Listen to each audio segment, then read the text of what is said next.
Becoming a great dribbler is centered around mastering 3 simple dribble moves. Start simple. Keep your hips loaded, well balanced, and drive the ball hard into the ground.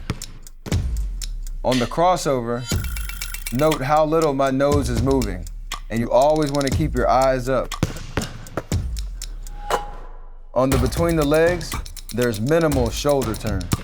Drive the ball under your hamstring, not under your butt, to make it travel the shortest distance possible. And on the behind the back, see how my offhand is hanging there waiting for the ball, and the ball finds it? Don't reach. Try doing each 6 times, then each 2 times, then each 1 time.